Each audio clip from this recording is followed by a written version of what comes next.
Hello everyone. Welcome to my channel if you're new. Welcome back if you're returning. So this is Kendra's hands. This is a couple sets ago. I decided to post this because we did this removal in two parts. Right here I'm looking at why did her top coat chip off like that. It was a different, I usually use gloss it from not polishing. On this set I used something different, which I will not use again because as you can see she came back and it was chipping.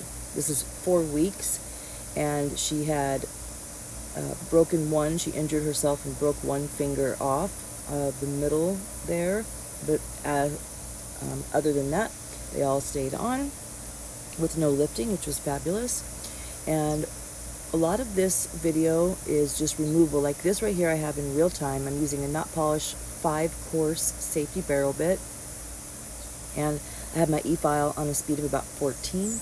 And when I am removing the black acrylic, when I first start and the acrylic is thick, I am using pressure, but as it starts getting thinner, I just kind of float the bit and let the bit do the work.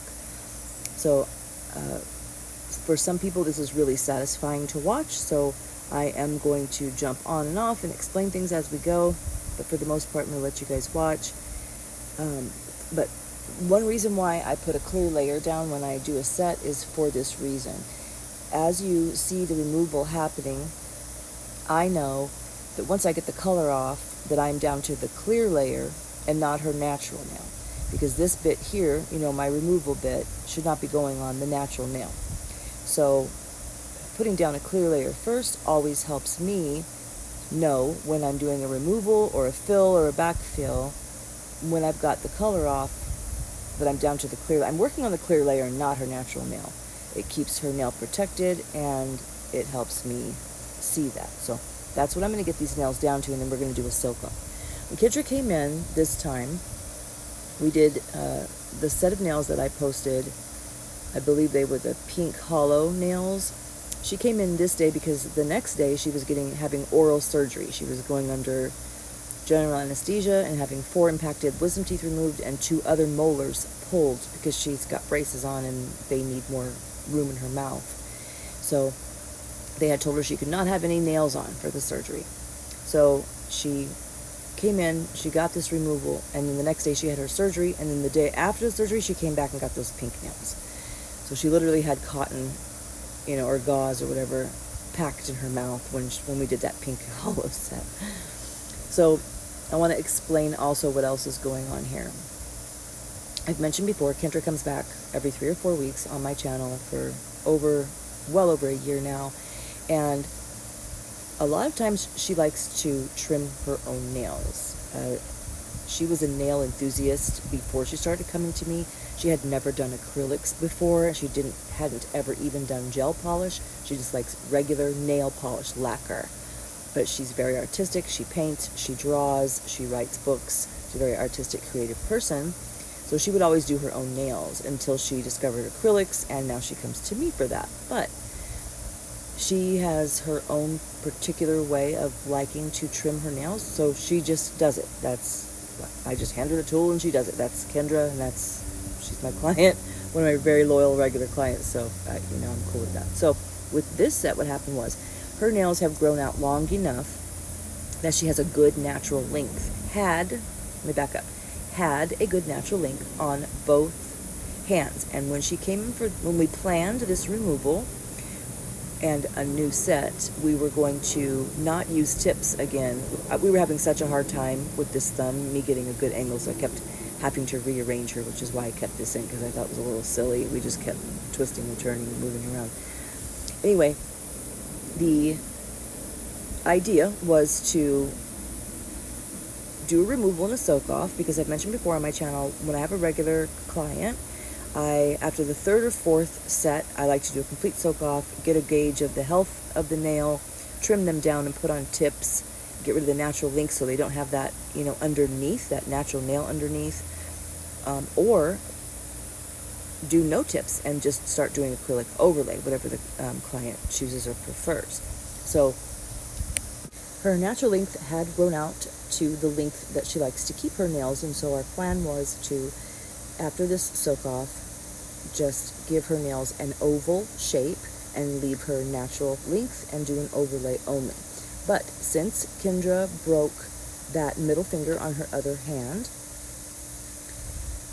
and she's also particular, I've mentioned this on my channel before too. So on the hand I'm working on here, her left hand, we were able to keep her natural length because they were all the same length. Since her other hand had one broken nail, she trimmed the nails with the acrylic on.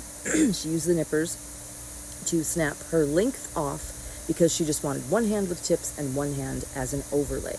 And she figured that would be a good way to see if she liked having an overlay or if she wanted tips, if she wanted, the hands to match. So since one finger was broken on the other hand, she wanted them all trimmed down with tips all on one hand, if that makes sense, and the other hand all the same and overlay. So this hand I'm working on now, we were able to keep the natural length and do an acrylic overlay on this hand, which I did show in the last video, and on the other hand, her length was gone. She trimmed them all down. Now, I have shown her and taught her before how to, because she likes to do it, snip off whenever we do removal. I do this part of the removal, but she does the clipping and trimming.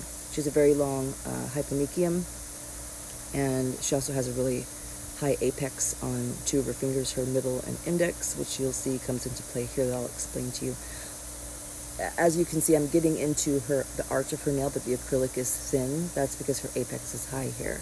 And you get to know your clients as you work on them. If I had been using pressure, thinking that acrylic was still thick here like it is on the other nails, I would have burned her. That's all I had to say about that. And we're finally going to get this little green butterfly off from like 3 or 4 sets ago right here. Anyway, so she knows how to angle the nail clippers to clip off the length of her acrylic nail. Well, the very first one she trimmed off, she hurt herself.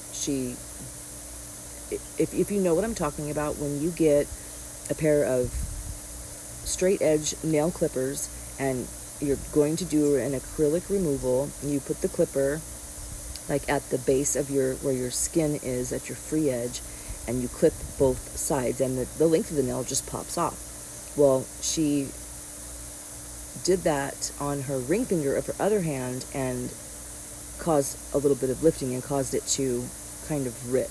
So when we're doing the soak off and removal, I did not take the black off of her ring finger. I just did a soak off on it so I could see, because we didn't know if she cut herself, made herself bleed, or if she just kind of jammed it a little bit and hurt it when she trimmed it. So that's what you'll see on the other hand.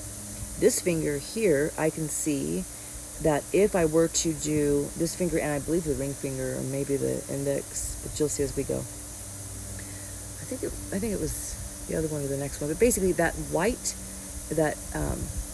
whiter part of the clear layer that I'm working on right now is what I call pre-lifting. So if I was only taking this off down to the clear layer and then going to do an acrylic set on top of this removal, I would have to make sure to get rid of all of that crispy white edge up there, because that is going to turn into lifting, and I would not want to put new product on top of that. Also, I've said this before on my channel as well, you can see how her apex is coming through here because it's her index finger. Her index and ring have a high apex, natural high apex. Anyway, I've said this before on my channel. It's Arizona, it's hot. I like to do my voiceovers and my videos outside, which is an outside person, and I have the misters on, so if you hear that sound in the background and it's disturbing, I'm apologizing in advance, but it's hot. It's probably 113, I think, so I have the misters on out here. So let's see if it was this hand or not. But do you guys see how much a clear layer can help it helps blend the tip when you're starting a set, it helps for removal, it helps protect the nail, and it really, really, really, really helps when you're doing a removal or a fill. Also, you can see the tips of these nails she nipped off as well. So you can see where they're cut on the tip. And so she did want to make her nails, we changed shape to oval, which you'll see in the video I posted previously, because I posted that set and let you guys know that I had recorded the removal, but that I was going to post it next. So that's where we're at here. So at this point, I'm gonna let you guys finish watching, and then we're gonna put her into a soak off. She is already at this point soaking off her other hand in acetone.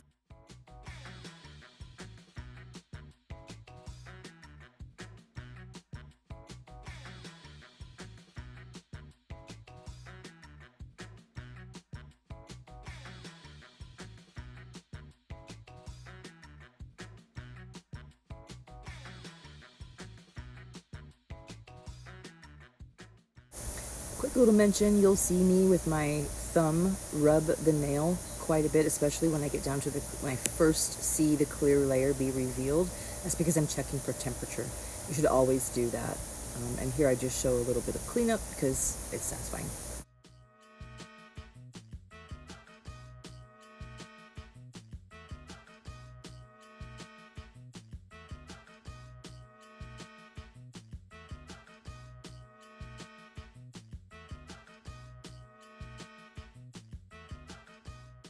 If you're wondering what goes inside the bowl before I put the lid on and fill up the little inserts with acetone, that's just warm water. Having your acetone warm helps speed up the process. Warm, not hot.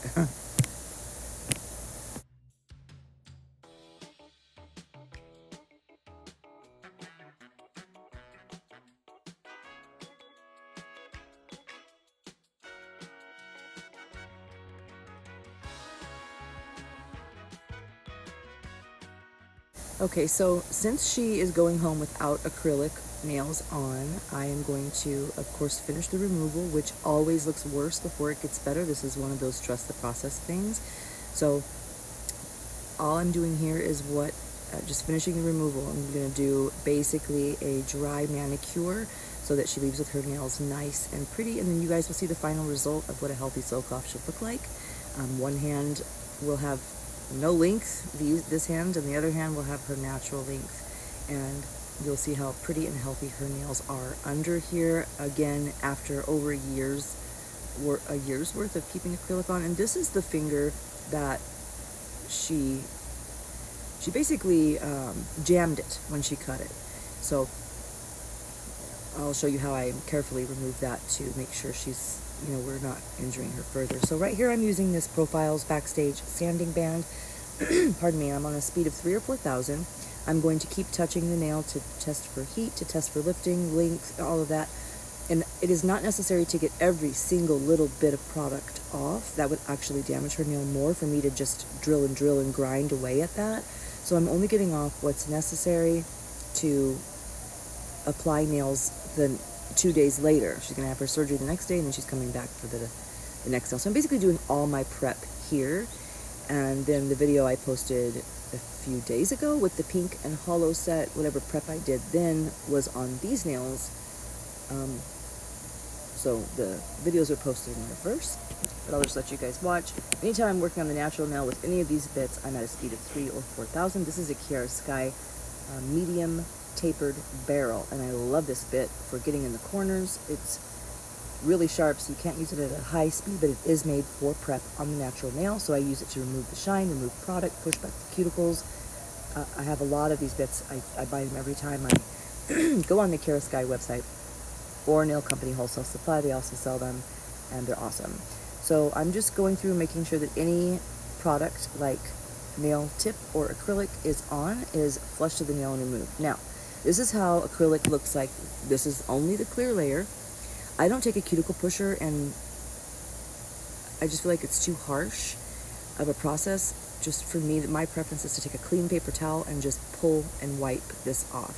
It does the same thing as using the cuticle pusher to scrape at it. And I think scraping, it's easy to get carried away and scrape harder than necessary when, look, the paper towel just takes it right off and we're down to where we want to be. And I also want you to see what an EMA soak-off should look like. It should just come right off like that. Some people call it flaking, but to me it looks jelly-like. It looks bubbly and jelly. I don't ever see it looking flaky, so I don't really know why people say that. Maybe I just don't see the same thing other people see. I don't know, but that's how it should look. And I guess I'll let you guys watch this as well. If I see anything else, I'll jump on.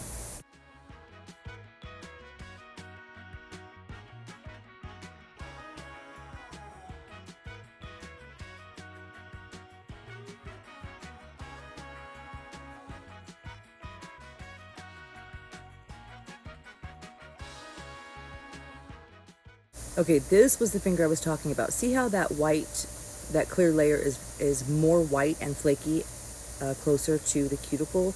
That would all need to be removed if I were doing a fill. You do not want to put acrylic on top of that.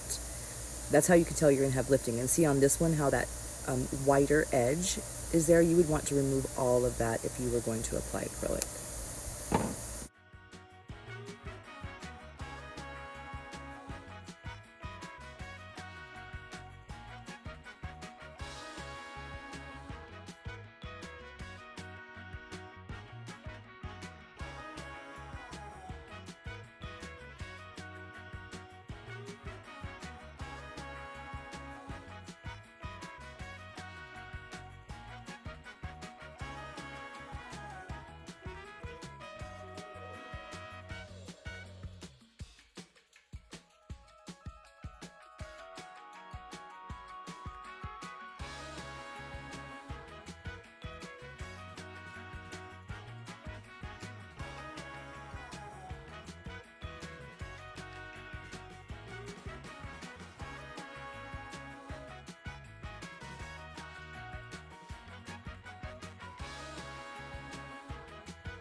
So you guys, this process that I did on this removal on Kendra was over a month ago. She's already been back for her 3-week set that she got after this one. So it's definitely a month ago, and I didn't realize that I didn't show how I got that black acrylic off of that one nail that she injured. So basically all I did was gently pull it off with the paper towel, and her nail was fine under there. It was just sore because she kind of jammed it when she took that off. There was no injury or cutting or anything, and you'll be able to see that when I show you the finished product. But you will see some black acrylic on my towel here, and that's because I had just pulled it off. And so after this, I'm going to dust the nails off. We're going to go in with some swipe and some cuticle oil and show you her finished look and how a healthy silk off should look. And I will see you guys in the next video. Next, I am going to post the set we did after this, and I'll see you guys there. Thank you so much for being here and watching. If you're not subscribed, please hit the subscribe button, and I'll see you guys next time.